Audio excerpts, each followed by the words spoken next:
We would like to introduce our next guest with a later edition of the Stat of the Day. It's the BYU Sports Nation Stat of the Day. BYU women's volleyball libero Mary Lake ranked 6th on the, hey Dennis Pitta, on the Flow Volleyball top liberos in the NCAA. Top 6, that's pretty good. Yeah. She doesn't like it. Pretty significant. She doesn't like it from that The body language would suggest you think you should be higher on that list, Mary. No. Not what I was saying. I just didn't even. Is that cool? Do you care? You don't care?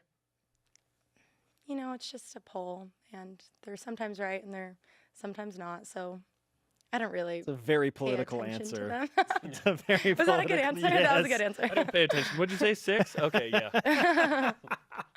I don't know. I don't. Pride of Palm Springs, California, Mary Lake. Is the weather better in Palm Springs in October or in Provo? Right now, Provo's perfect. Okay. I like to think the side of Provo because I support Provo in all things, and I love Provo.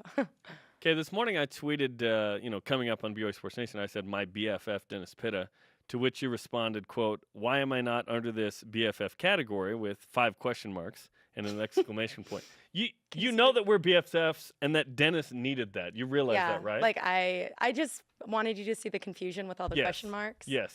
And realize that you'd made a mistake. Yeah, and full disclosure, 2 of your relatives were roommates with my wife in college. So we go way back. Okay, that's true. I think we're past BFF then. We're like basically family. We're basically family. We're like cousins or something. Yeah. Yeah, you didn't need to be in that list because you're family. That's true. Do you have to say out loud that one of your family members is your friend? It's just understood, right? Yeah. Okay. Or I think it's more family because it's like sometimes you get along, sometimes you don't. So that's our relationship. When you're like cousin-ish. Yeah, that's our relationship. I feel like we get along. Like, Am I off? okay, yeah. Yeah. You're like a good cousin. Thank you. Yeah. Thank you. This is weird. And if we play, this is weird. This is weird. And if we play volleyball at a family reunion or something, I'm gonna have Mary on my team. I'm telling you that right now. Well, listen, she's a big part of why BYU volleyball is 17-1 right now. 17-1. What did you expect? Like in your mind, 18 matches in. What did you expect at this point of the season? Well, definitely we've been playing well, and even if we have kind of a worse game, I think it's good to know that we can fight through those challenging times and that our record shows that. But whenever you tell me these things, I'm like, oh, we're 17-1. Like, I don't even think about it. Oh, I'm number 6? Like, oh, I didn't know that. Yeah, because it's just like we had a loss in the beginning of the season, and that helped us. I think that was good because it kind of gave us a call to action and showed us areas that we needed to improve. And so, I don't know, it's just the next game and Portland. That's what I'm thinking You about. talk about grinding through these sometimes weird league matches. Take you back to at St. Mary's. BYU's up 19-10 in the first set. You lose that set. You lose the second set. You have to win the next 3 to beat a scrappy St. Mary's team, and you do that. What does a match do like that, or what does a match like that do for this BYU team? I think it definitely did 2 things. I think it boosted our confidence in the sense that we knew that even if our technical skills weren't there, because they definitely weren't their best, that we could kind of come together as a team and support one another and still come out with a win.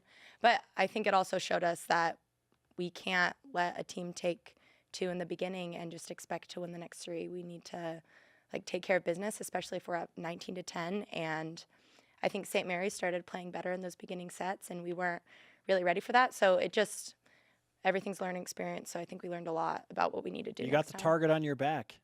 More so now, now more than ever, right? And you're number 7. You're 17-1. Yet the last several years, even before you got here, when you were being recruited, this is a program that continues to be chameleon-like in that you guys evolve to the what you need to do. We've talked about, hey, you lost Amy Boswell and Whitney Howard, and yet you guys have still been really good. What's it been like to be like, you know what, we're going to be good. It doesn't matter who's gone, who's in, who's out. You guys have been good. What's that been like? It definitely shows a lot to our program and how seriously we take volleyball and our preparation. And I don't think people realize how much time the coaches or the players put into preparation. And the coaches are awesome at when they see a weakness, they tell it how it is, and then we work on getting better at it. And so it is nice to be in a program where you can rely on things to be consistent every game or every year, just how we prepare and how ready we are to play.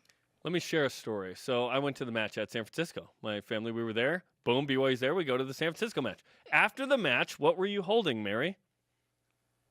Do you remember? I said, why are you carrying that?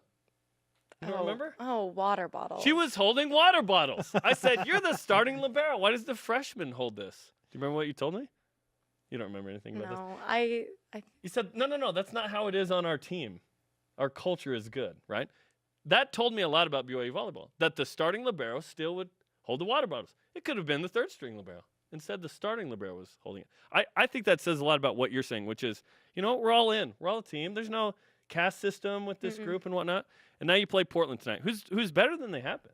13-5 team. What do you think of the matchup tonight against Portland? I think it's going to be a good game. You know, Portland's a really good team, and they do some things that we're going to have to adjust to and that we've talked about, but it's always a good game. Last year, they played us really well. We dropped a match to them, and so I think that will give us some fuel for this game that we want to do better.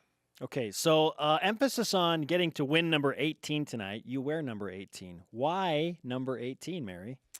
Okay, so if you see any of my, I don't want to talk about this, but my social medias, it has a long list of numbers, and it's my favorite numbers. And it's 18, 11, 24. when I was little, I was number 8, and then in high school, I was number 11. And so I just thought 18 was a good mixture of them, starting new, and I love the number, so. 18, I love it. 4.45 digs per set. Did you have a goal of a certain amount of digs per set or anything, or it's just whatever happens in a set? Just whatever happens. Yeah. I don't really even realize what my numbers are until after the game, but you just play to play and then whatever happens. Okay, I worry about the number of bruises on your legs and on your arms and too. elbows, Mary, because it's Long sleeve, luckily. it's a little ridiculous. How are you feeling right now? I think I've gotten used to it. My body's definitely, I have like days where it's like, stop. But I'm fine. It's good. It's on the job. Do you ever, because you know how to dive efficiently, right? That's a volleyball skill, right? Yeah. Have you ever thought about using that in other walks of life? Like in your kitchen, Like you what? dive to save something? To save time, yeah, for cleaning, yeah. mopping the You, floor. like, dive, Oh, I always put do on the that. knee pad, Ask any volleyball player. Yeah, we all do that. Yes, somebody drops an actual pancake in the And kitchen. You No! dive. Yeah, you to dive get the and pancake. pop That's it. where Save the it. name came from. It wasn't Yeah. even a volleyball thing. Yeah. It was just like, get the pancakes. Yeah, Yeah. save Save it. pancakes. What do you, when you're on the court, what do you hear? Like, do you zone out? Can you only hear the coaches? Do you hear select fans? What do you hear when you're on the court? You're looking at me like, I've been never asked that. thought about Yeah, that. That's a good question. Good job. Thank you. I think, during timeouts, you hear the mass crowd. Well, you're listening to your coaches, and then after you're like, oh, I'm actually playing volleyball in front of all these people. But during the play, I just hear a lot of my teammates and what the coaches are telling me, obviously. I listen to that. But when you're playing volleyball and are really invested in a game, it's cool how everything kind of becomes nothing else except for like your team and the ball. It's the Twilight Zone, man. Clear the mechanism, to take a line Clear from Kevin the Costner. mechanism. And for love of the game. Yes, clear the mechanism, focus in on the game. Mary, it's great to have you. Would you like some BYU Sports Nation karma? Yeah. Because I good, need even that if you karma. don't, you're going to get it. Okay. You're going to go and play well. Have it now. It's gonna be a great match. Thank you for the time. Yeah, thanks for having me. 71% of the earth covered by water. She loves this joke. 29%. The other 20% covered by Mary Lake. Loves The dual thumbs up. yeah. Right. Walking out like, I'm Never never heard going, that one. Never On my going back obituary. again. When is this? She doesn't even have a watch on. When is this over? Hey,